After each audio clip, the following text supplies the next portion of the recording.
दोस्तों चलो थोड़ा और आगे जाते हैं। सूखा दाना खा खा कर मेरा तो जी भर गया है। अगर कुछ और खाने को मिल जाए तो। मौसम बहुत खराब है। बारिश किसी भी समय शुरू हो सकती है। आगे जाना खतरनाक हो सकता है। हमें वापस चले जाना चाहिए। तोते और कबूतर, ऐसा भी क्या है, अगर बारिश शुरू हो भी गई तो हम किसी पेड़ के नीचे बैठ जाएंगे। ऐसे वो सब दोस्त वहाँ से थोड़ा और आगे जाने का फैसला करते हैं। वो उड़ते उड़ते दूर निकल जाते हैं और फिर वही हुआ जिसका उन्हें डर था। आसमान पर बादल गहरा हो जाता है और साथ ही तेज बारिश शुरू हो जाती है। वो सब दोस्त एक घने पेड़ के नीचे बैठ जाते हैं। कौवे, तुम्हारी वजह से हमें बारिश में भीगना पड़ रहा है। अच्छा ही हुआ, इसी बहाने कबूतर ने नहा तो लिया। मेरी पत्नी गौरी मुझे बता रही थी कि कबूतर पूरे महीने बाद नहाता है। मुझे तो अपने बच्चों को लेकर परेशानी हो रही है। कहीं मेरे बच्चे ऐसे मौसम में घर से बाहर ना निकल आएं। मेरी पत्नी भी बादल की गरज से बहुत डरती है। मुझे भी उसकी चिंता हो रही है। तोते भैया, मैं बहुत देर से आपसे एक सवाल पूछना चाहती हूँ। पूछे पूछे चिड़िया बहन, क्या बात है? ये कि आप अकेले क्यों रहते हैं? आपका कोई घर परिवार नहीं है। आप कभी इस पेड़ पर और कभी उस पेड़ पर अपना घर बना लेते हैं। चिड़िया बहन, मैं भी ये जानना चाहता हूँ कि तोता किसी एक घर में क्यों नहीं रहता और हमेशा लाल मिर्ची ही क्यों खाता है। और ये भी कि हमारे मिट्ठू ने अभी तक शादी क्यों नहीं की। बताएं ना तोते भैया, ऐसे समय भी गुजर जाएगा। ये सब सुनकर तोता बहुत निराश हो जाता है। अगर आप सब ये जानना चाहते हो तो सुनो। ये तब की बात है जब मैं बहुत छोटा सा था। मैं जिस घर में रहता था वो बहुत बड़ा घर था। एक दिन मैंने अपनी माँ से पूछा, मम्मा, आप हर समय मुझे मिर्ची ही क्यों खाने को देती हैं? बाकी पक्षी तो रंग बिरंगे फल खाते हैं, फिर मैं मिर्ची ही क्यों खाऊं? बेटा मिट्ठू, हम तोते अगर कोई और फल खाएं तो हम मर जाते हैं, और आप कभी भूल कर भी कोई और फल ना खा लेना। माँ की ये बात सुनकर मैं बहुत हैरान हुआ। मैं छोटा था, इसलिए मैंने अपनी मम्मा की बात सच मान ली और चुप हो गया। और फिर एक रात मैं सोया हुआ था। मुझे रात को बहुत प्यास लगी। मैं पानी पीने के लिए उठने ही वाला था कि पापा की आवाज़ मेरे कानों में पड़ी।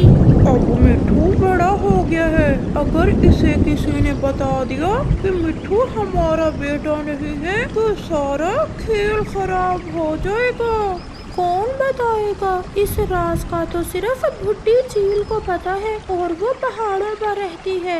वो तो अब उड़ भी नहीं सकती। और कौन बताएगा मिट्ठू को? मेरी बात मान लो, मैं कल मिट्ठू को जंगल में ले जाकर मार देता हूँ और फिर ये अमरूदों का बाग और ये घर हमेशा हमेशा के लिए हमारा हो जाएगा। तो फिर जान से ना मारना, उसे घने जंगल में छोड़ आना। छोटा है अभी, खुद ही मर जाएगा और हम उसकी जायदाद पर कब्जा कर लेंगे। ये सुनकर मैं बहुत डर गया। यार तोते, माता पिता कैसे अपने बच्चे को मार सकते हैं? फिर वो आपको क्यों मारना चाहते थे? मैं बताता हूँ। ये सुनकर मैं भी यही सोच रहा था, और फिर जैसे ही सुबह हुई मैं पानी पीने के बहाने से अपने घर से निकला। मैं उड़ना जानता था। मैं बहुत तेजी से उस बुढ़ी चील के पास चला गया, क्योंकि मैं भी ये जानना चाहता था कि मेरे मम्मा पापा मुझे क्यों मारना चाहते हैं, और अगर मैं उनका बेटा नहीं हूँ तो मैं कौन हूँ। आंटी चील, मैं मिट्ठू हूँ। आंटी, मैं आपसे कुछ पूछने आया हूँ। मिट्ठू बेटा, पूछो, आप क्या पूछने आए हो? आंटी चील, मैं कौन हूँ? क्या मैं जहाँ रहता हूँ वो मेरा ही घर नहीं है? और आपके पास वो क्या राज है जिसे आपके सिवा और कोई नहीं जानता? मिठू बेटा, अगर तुम्हें पता चल ही गया है तो सुनो, जिनके पास आप रहते हो वो आपके असल मम्मा पापा नहीं है। आपके मम्मा पापा तो एक हादसे में मर गए थे, और जिसे आप अब अपनी मम्मा समझते हो वो तुम्हारी चाची है, और जिसे आप अपना पापा समझते हो वो आपका चाचा। तो आंटी वो मुझे मारना क्यों चाहती हैं? क्योंकि वो जो अमरूदों का बाग है वो आपके मम्मा पापा का था, और आपके चाचा और चाची उस बाग और उस घर पर कब्जा करना चाहते हैं। ये सब सुनकर मैं बहुत निराश हो जाता हूँ, और फिर मैंने वापस घर ना जाने का फैसला कर लिया, क्योंकि मेरा परिवार से विश्वास उठ चुका था। मैं वो सब छोड़कर कहीं दूर चला जाना चाहता था, और फिर मैंने ऐसा ही किया। मैं उड़ते उड़ते यहाँ आ गया, और फिर मैं अकेला ही रहने लगा। यार तोते, आप तो बहुत दुखी हो। तो फिर तोते भैया आपने शादी क्यों नहीं की? इसलिए कि मुझे सारे रिश्ते छोटे लगते हैं। मेरे सगे चाचा जी ने मुझे मारना चाहा, और मुझे हमेशा खाने में मिर्ची देते रहे, और मेरे बाग के मीठे मीठे अमरूद खुद खाते रहे। अब मुझे किसी पर भी विश्वास नहीं है। मैं अकेला ही रहना चाहता हूँ। नहीं तोते भैया, सब रिश्ते ऐसे नहीं होते। जहाँ बुराई है वहाँ अच्छाई भी है। माँ बाप, बहन भाई, पति पत्नी और संतान के रिश्ते ऐसे रिश्ते हैं जो एक दूसरे के लिए जीते हैं। अगर आपके चाचा और चाची ने आपके साथ ऐसा किया तो इसका ये मतलब नहीं कि सारे रिश्ते ही ऐसे होते हैं। अब बारिश भी रुक गई है, चलो अब घर चलें। और फिर वो सब दोस्त अपना अपना भोजन लेकर घरों को वापस हो लेते हैं। कौवा घर आकर तोते की सारी कहानी अपनी पत्नी गोरी कव्वी को बताता है। पति जी, फिर तो वो तोता बेचारा बहुत दुखी है। आज के बाद मैं उसे तंग नहीं किया करूंगी, और उसे अपना भाई बनाकर रखूंगी। कालू जी, अगर तोता मान जाए तो मेरी नजर में एक तोती है, मेरी माँ वाले जंगल में रहती है। क्यों ना हम उसकी शादी कर दें अपने मिट्ठू भैया से। तोते का रिश्तों पर विश्वास नहीं रहा। हाँ, अगर चिड़िया बात करे तो शायद मिट्ठू मान जाए। तो फिर मैं सुबह पहले चिड़िया से बात करती हूँ। दूसरे रोज गोरी कव्वी चिड़िया के पास जाती है और उससे मिट्ठू की शादी की बात करती है। गोरी बहन, आपने बहुत अच्छा सोचा है। अब हम मिट्ठू की शादी करेंगे और वह फिर से रिश्तों से प्यार करने लगेगा, और फिर उसे पता भी चल जाएगा सब रिश्ते उसके चाचा और चाची की तरह नहीं होते। तो फिर चले मिट्ठू से बात करते हैं, वो नदी पर बैठा हुआ है। ऐसे चिड़िया और गोरी कव्वी मिट्ठू तोते के पास चले जाते हैं। मैं शादी नहीं करूँगा, मैं तो अपने मिट्ठू भैया की शादी करके ही रहूंगी। तोते भैया, ऐसे अकेले जिंदगी गुजारना बहुत मुश्किल है। आप हमेशा दुखी रहते हो, कभी आपको हंसते नहीं देखा। जब तुम्हारे घर में तुम्हारी पत्नी होगी और बच्चे होंगे तो फिर देखना आपको जिंदगी में कितना सुकून महसूस होगा, और फिर आपको पता भी चलेगा कि असल रिश्ते क्या होते हैं। ऐसे चिड़िया और गोरी कव्वी तोते को शादी के लिए मना ही लेती हैं, और फिर वो तोते की शादी कर देते हैं। तोते की पत्नी बहुत अच्छी तोती थी, लाली नाम था उसका। वो बहुत सुंदर थी। पति जी, आज आप ये अमरूद खाकर देखें, मिर्ची के अलावा आप कुछ और भी खा लिया करें। मैंने कभी कुछ और खाया ही नहीं। अगर खा लोगे तो फिर ही आपको पता चलेगा कि इस जंगल में कितने स्वादिष्ट स्वादिष्ट फल हैं। और फिर आहिस्ता आहिस्ता मिट्ठू तोता दूसरे फल भी खाना शुरू कर देता है। अब मिट्ठू तोता बहुत खुश रहने लगा था और वो अपने सब दुख भूल गया था। लाली, मुझे अब पता चला कि परिवार कितना जरूरी होता है। जब मैं अकेला रहता था मैं कभी खुश नहीं हुआ था, मुझे कोई भी फल अच्छा न लगता था। मेरे दोस्तों ने बहुत अच्छा किया जो मेरी शादी कर दी। गोरी कव्वी और चिड़िया भी वहाँ आ जाती हैं। मैंने सब सुन लिया है मिट्ठू, बहुत खुश लग रहे हो। और जब आपके घर में एक छोटा सा बच्चा आ जाएगा तो फिर देखना असल जिंदगी फिर शुरू होगी मिट्ठू भैया। गौरी बहन, आपका बहुत बहुत धन्यवाद जो मुझे इतना अच्छा पति मिल गया और मुझे इतनी सुंदर पत्नी। अब मैं बहुत खुश हूँ और मेरा तो गीत गाने को मन कर रहा है। ऐसे वो तोता अपने परिवार के साथ खुशी खुशी का जीवन बिताने लगता है। कुकू और जूजू अभी छोटे थे, इसलिए उनके मम्मा पापा उनकी हर इच्छा पूरी करते, उनसे खेलते और ढेर सारी चीजें लेकर देते। रानो, ऐसा नहीं हो सकता कि हमारे बच्चे हमेशा छोटे ही रहें और मैं इनसे हमेशा ऐसे ही खेलता रहूं। जब ये बड़े हो जाएंगे तो हम इनकी शादी कर देंगे और हम इनके बच्चों से खेला करेंगे। मम्मा पापा, मैं नहीं शादी करूँगा। और जूजू, आप शादी करोगे? नहीं मम्मा, मैं भी शादी नहीं करूँगा, मैं तो हमेशा अपनी मम्मा के साथ ही रहूँगा। पापा आज फूलों वाली नदी पर चले, आज संडे है और आज वहाँ मेरी दोस्त तितलियाँ भी आई होंगी और मैं अपने दोस्त रोज से भी मिल लूँगा। क्यों नहीं मेरे बच्चों, हम नदी की दिशा में ही चले जाते हैं और भोजन भी वहीं से खोज कर लेंगे। कुकू के पापा, आप कुकू को उठा लें और मैं जुजू को उठा लेती हूँ। सफर ज्यादा है, इन्होंने अभी नया नया ही तो उड़ना सीखा है, ये थक जाएंगे।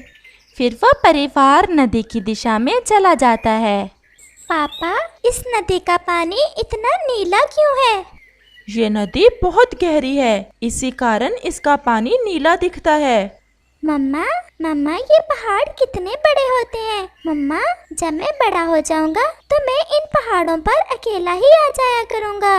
और फिर वो फूलों वाली नदी पर पहुंच जाते हैं। तितलियां फूलों से खेल रही थीं और फूल का रंग तो धूप से गहरा लाल हो गया था। सब कुछ बहुत सुंदर था।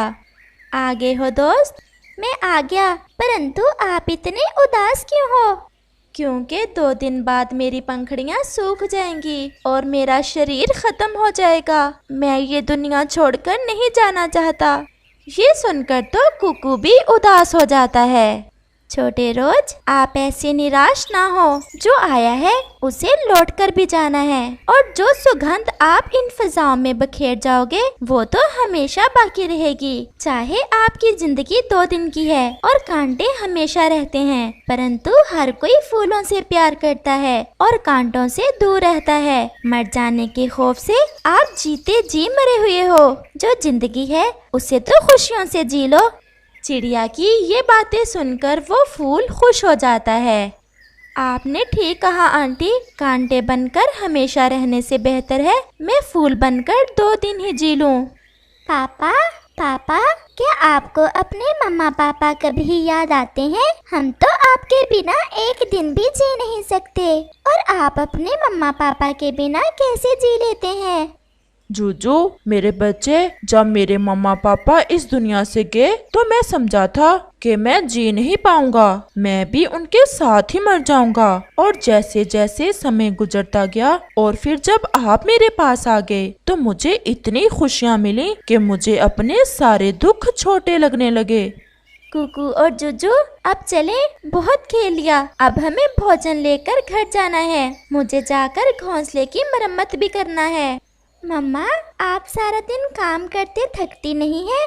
मैं तो थक जाती हूँ, परंतु जब मैं अपने कुकू और जुजू को देखती हूँ तो मेरी सारी थकान दूर हो जाती है। फिर वो सब वहाँ से उड़ते हैं। लॉटरी का टिकट लें, लॉटरी का टिकट, बड़े इनाम है इस लॉटरी में, घर है, सोना है और ढेर सारा भोजन। लॉटरी का टिकट लें। आप यहाँ क्यों रुक गए? हमें क्या करना है ये लॉटरी का टिकट? बहन जी, 2 साल बाद भी अगर आपकी लॉटरी निकली तो मिलेगी। कभी कभी ऐसी चीजें जिंदगी में काम आ जाती हैं। ये लें चील दीदी, गहियों की एक बाली और हमें एक टिकट दे दें। चील उन्हें एक टिकट दे देती है, जिसे लेकर वो फिर से उड़ते हैं। रात का समय था। वो सब अपने घर में बैठे अपने परिवार में खुशियां बांट रहे थे। कुकू और जुजू, अब सो जाएं। बच्चों, आज मैं बहुत थक गई हूँ।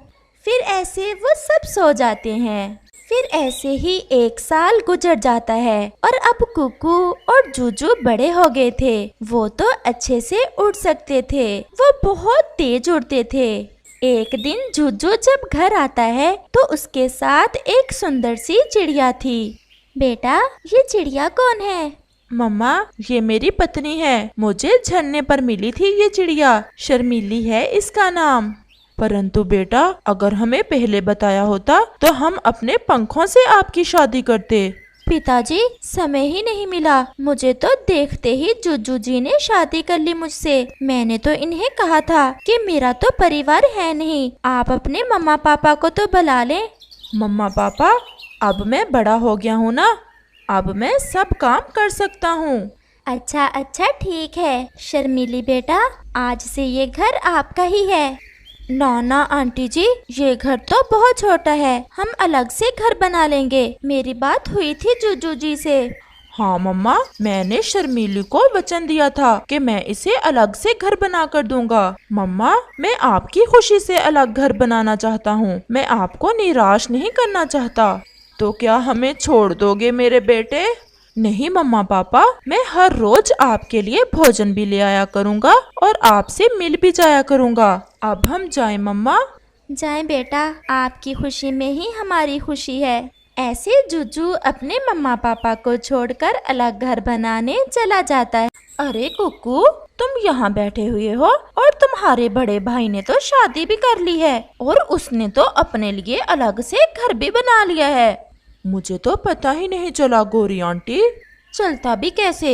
ये सब काम चोरी चोरी किया है जूजू ने, ताकि अपने मम्मा पापा के लिए भोजन न लाना पड़े उसे। कुकू, अब तुम अकेले कैसे अपने मम्मा पापा के लिए भोजन लाया करोगे? कुकू खामोश रहता है और वहाँ से चला जाता है। मम्मा, क्या जूजू ने शादी कर ली है? मुझे नहीं बताया किसी ने। हमें भी अभी थोड़ी देर पहले ही जूजू ने बताया है। और मम्मा, उसने तो अपना घर भी अलग से बना लिया है। और आपके भोजन का अब क्या बनेगा? आपसे तो ज्यादा उड़ भी नहीं होता। मैं अकेला ये सब कैसे करूँगा? ये सुनकर मम्मा चिड़िया और पापा चिड़िया की आंखों में आंसू आ जाते हैं। शायद उन्हें वो समय याद आ गया था जब वो दोनों भाई छोटे थे और उनके मम्मा पापा उनकी हर खुशी पूरी किया करते थे। वो अपनी जान देते थे अपने बच्चों पर। आप चिंता ना करें हमारी, जूजू बोलकर क्या है, वो अपने हिस्से का भोजन हमें दे जाया करेगा। देखते हैं। मुझे तो ऐसा नहीं लगता कि अब जूजू लौटकर यहाँ आएगा भी। ऐसे ही रात हो जाती है। कुकू तो सो जाता है, परंतु मम्मा चिड़िया और पापा चिड़िया अभी तक जाग रहे थे। कुकू के पापा, सोए नहीं अभी तक आप? आज हम बिछड़ गए रानो, आज हम अपने बच्चों से बिछड़ गए। आप तो बच्चों की तरह रोने लगे, ये सब तो होना ही था। मुझे दुख इस बात का है कि हमारे बच्चे बार बार हमारे भोजन की बात कर रहे हैं, जैसे हम बोझ हों उन पर। अच्छा, आप अब सो जाएं। फिर वो दोनों सो जाते हैं। वो रात देख रहे होंगे आपकी। बेहतर यही है आप जाएं और साफ साफ बताएं अपने मम्मा पापा को, आप अब उनके लिए भोजन नहीं ला सकते। शर्मीली, मुझे शर्म आ रही है। मैं कैसे मम्मा पापा से ये बात करूं? शादी करते समय शर्म नहीं आई? मैं कहती हूँ जाओ। फिर जूजू वहाँ से चला जाता है। अगर आपकी पत्नी यही चाहती है तो ठीक है बेटा, आप हमारी चिंता ना करें। अगर भोजन ना मिला तो हम कौन सा मर जाएंगे। कुकू अभी हमारे पास है, कुछ ना कुछ तो घर लाएगा ही। मम्मा पापा, आप नाराज तो नहीं हैं? नहीं बेटा, आप जाएं, हम खुश हैं। जूजू वहाँ से चला जाता है। मम्मा, जूजू कैसे मजे कर रहा है? इसे तो अब कोई चिंता ही नहीं, वो तो आजाद हो गया सब कामों से। कुकू बेटा, क्या आप भी ऐसी आजादी चाहते हो? चाहता तो हूँ, अपनी मर्जी से घूमूं, अपनी मर्जी से जहाँ चाहूँ जाऊँ, परंतु मुझे आपकी चिंता रहती है। ऐसा कहते हुए कुकू घर से चला जाता है। तो फिर मैंने सच ही कहा था ना कुकू? जी आंटी, ऐसा ही है। अब मम्मा पापा का भोजन भी मुझे ही लाना पड़ेगा। एक चिड़िया देखी हुई है मैंने तुम्हारे लिए, अगर तुम कहो तो मैं शादी कर दूंगी तुम्हारी उस चिड़िया से। गौरी आंटी, यही तो मैं चाहता हूँ कि मैं भी जूजू भाई की तरह आजादी की जिंदगी जीऊं। तो फिर आज तुम मेरे साथ मेरे घर में ही रहना, 2-4 दिन में कुछ दाने इकट्ठे कर लो, तो फिर मैं बिहा दूंगी तुम्हें। अगर अपने मम्मा पापा के लिए भोजन लाते रहोगे तो सारी जिंदगी ऐसे ही रहोगे। कुकू तो चाहता ही ये था। फिर ऐसे ही 10 दिन गुजर जाते हैं। मम्मा चिड़िया और पापा चिड़िया के पास घर में जो खाने को था वो भी खत्म हो जाता है। कुकू जूजू से तो अच्छा था, परंतु वो भी गौरी की बातों में आ गया है और उसने लौट कर भी नहीं देखा हमें। रानो, याद है इसी डर से मैं आपसे कहता था कि काश हमारे बच्चे ऐसे छोटे छोटे ही रहें और मैं हमेशा उनसे खेलता रहूं। ऐसे ही उनके घर के दरवाजे पर दस्तक होती है। आ जाए, कौन है? दरवाजा खुला ही है। चील दीदी अंदर आती है। ये टिकट आपके नाम की थी, आपकी बड़ी लॉटरी लगी है, एक घर और ढेर सारा भोजन और कुछ सोना भी। ये सुनकर मम्मा चिड़िया और पापा चिड़िया बहुत खुश होते हैं। चील दीदी, जाते जाते मेरे कुकू और जुजू को बताते जाना, वो हमें छोड़कर चले गए हैं। अब तो वो दौड़े चले आएंगे, मैं बताती जाऊंगी। शाम होने को थी। कुकू, जुजू और उसकी पत्नी मम्मा और पापा चिड़िया के पास आते हैं। मुझे पता है बच्चों, आप किस लिए आए हैं, ये सब आपका ही है, परंतु हमें छोड़कर न जाना। वो सब खामोश थे। मम्मा और पापा ये जानते थे कि वो किस लालच में वापस लौटे हैं, परंतु फिर भी मम्मा चिड़िया और पापा चिड़िया खुश थे, क्योंकि चाहे कुकू और जूजू बड़े हो गए थे, मम्मा पापा के लिए तो वो बच्चे ही थे।